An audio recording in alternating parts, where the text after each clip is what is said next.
So hello everyone. Now moving forward, what we are making here is, even let me see guys.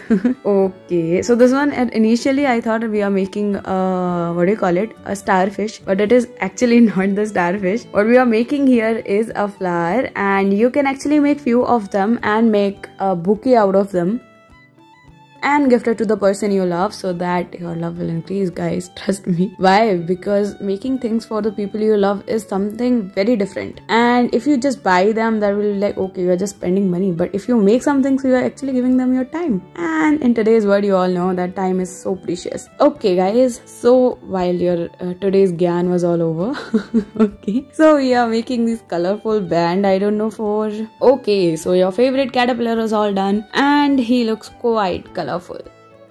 So now for making this, oh my god, it looks quite scary.